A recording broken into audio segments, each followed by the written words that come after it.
Vrindavani fashion कटा या चॅनलमध्ये तुम्हा सर्वांचे खूप खूप स्वागत। कसे आहात मैत्रिणींनो? आता शिवण क्लासचा आज आपण तिसरा दिवस घेणार आहोत, म्हणजे पहिले 2 दिवस झालेले आहेत आपले।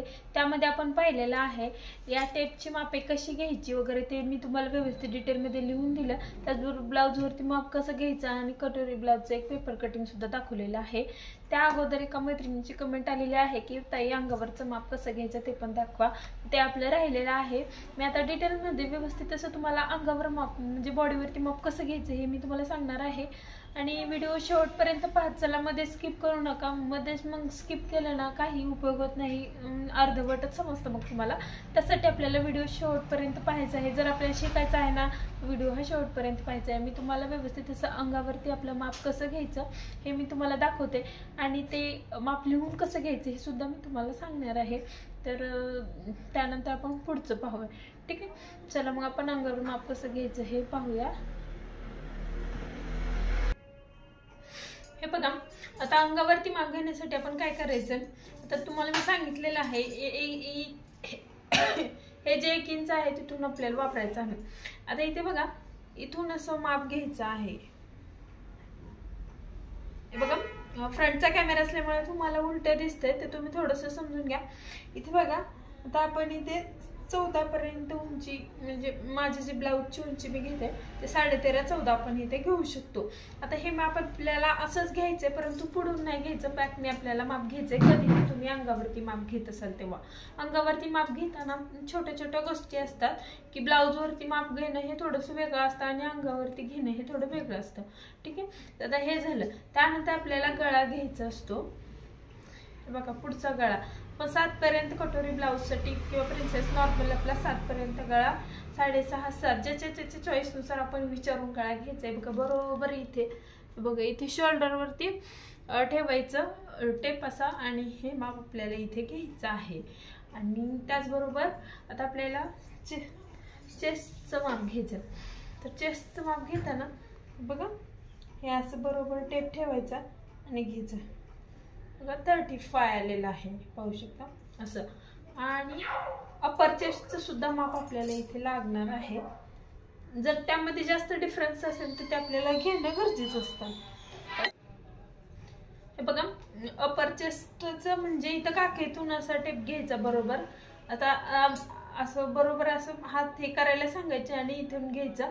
आता माझा अपर चेस्ट आणि चेस्टचं माप हे सेम आहे, म्हणजे ऑल ओव्हर बॉडी ही एकसारखी आहे। जर अपर चेस्ट, कमर आणि चेस्ट मध्ये जास्त डिफरन्स असेल तर ब्लाउज कटिंग करण्यामध्ये परफेक्ट, जर तुम्हाला ब्लाउज शिकायचं असेल तर थोडंसं खोलवर जाऊन तुम्हाला ते शिकावं लागणार आहे। बघा, कमरचं माप घेताना आपल्याला हे असं बघा, असं कमरेत पकडायचं व्यवस्थित आणि असं माप घ्यायचं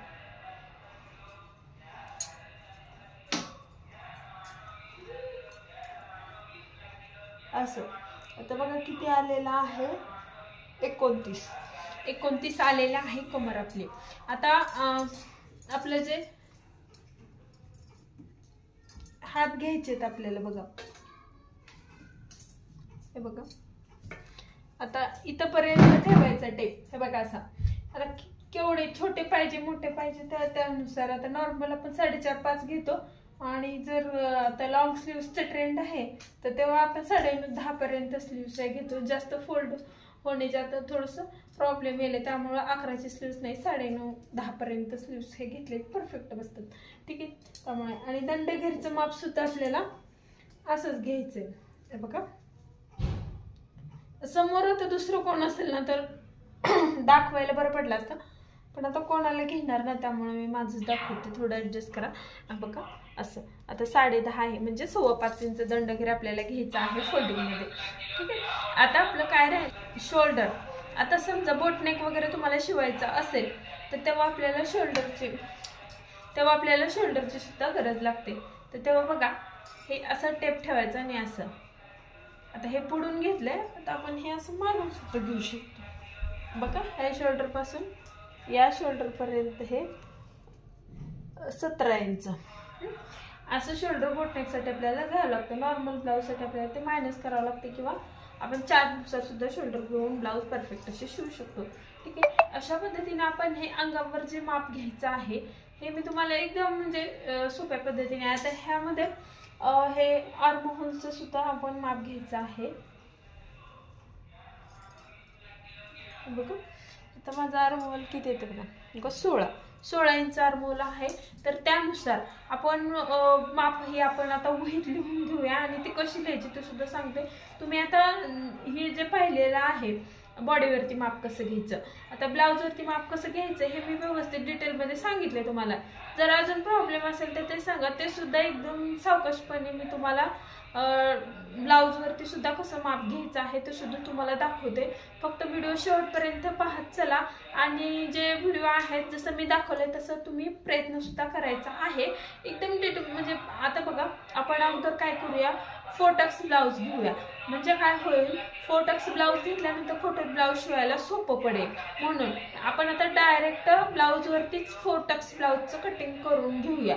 किंवा पेपर कटिंगवर हवं असेल तर पेपर कटिंगवर सुद्धा मी तुम्हाला दाखवेल. कसं पाहायचं आहे ते मला कमेंट करून सांगा, मग तसं आपण व्हिडिओ बनवूया. ठीक आहे. तर अशा पद्धतीनं आपण आता लिहून कसं घ्यायचं हे सुद्धा मी तुम्हाला दाखवते. वरती माप घेताना एक महत्त्वाची गोष्ट आहे ती तुम्हाला लक्षात ठेवायची, ती म्हणजे जेव्हा पण आपण असा टेप वगैरे पकडतो बघा. आता समजा इथे कमरेचं माप घेताना आपण असा टेप पकडला, एकदम असा गच्च पकडायचा नाही. किंवा जर तुम्ही असा गच्च पकडला तर अर्धा इंच हे लुजून ठेवायचं आहे. जेव्हा पण आपण अंगावर माप घेतो तेव्हा शक्यतो अर्धा इंच ठेवायचंच आहे. कारण ब्लाऊजवरती माप घेतल्यानंतर जसे ब्लाऊज असतात त्यापेक्षा अंगावरच्या मापासाठी आपल्याला थोडंसं एक्स्ट्रा लागतं. हे आपण कायम लक्षात ठेवायचं आहे. ठीक आहे.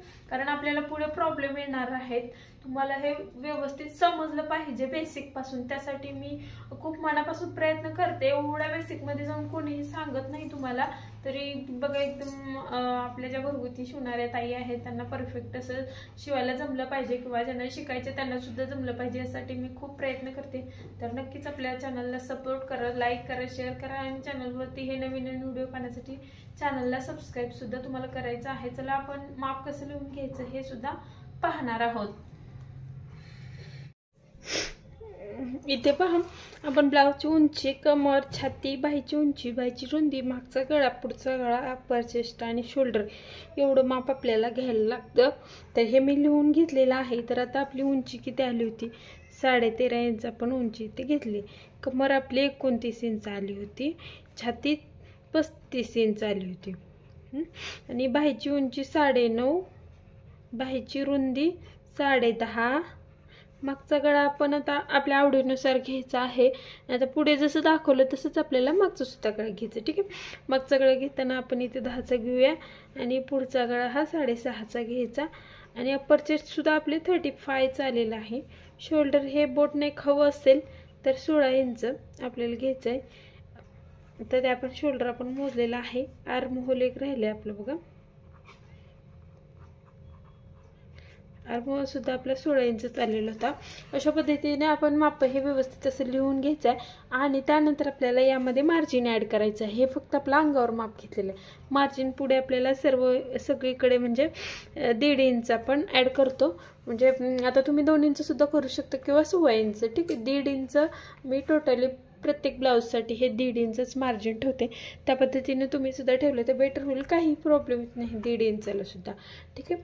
तर आजचा हा 3रा दिवस होता. त्यामध्ये तुम्हाला एकदम अंगावरती माप कसं घ्यायचं त्यामध्ये काहीही चुका न होऊ देता असं मी तुम्हाला शिकवलेलं आहे. तर यात काही समजलं का किंवा काही अडचण असेल तर कमेंट करा. आणि पुढे येत आपण जो रेग्युलर 4था क्लास आहे 1 दिवस आड करून आपण ब्लाऊजचे मी व्हिडिओ टाकणार आहे. तर त्यासाठी चॅनलवरती जर नवीन असेल तर परत एकदा सांगते चॅनलला सबस्क्राईब करून ठेवा आणि आपला शिवण क्लास जो आहे तो फ्री ऑनलाईन शिवण क्लास आहे तर तो कंटिन्यू करायचा आहे. ठीक आहे. पूर्ण व्हिडिओ पाहिल्याबद्दल खूप खूप धन्यवाद.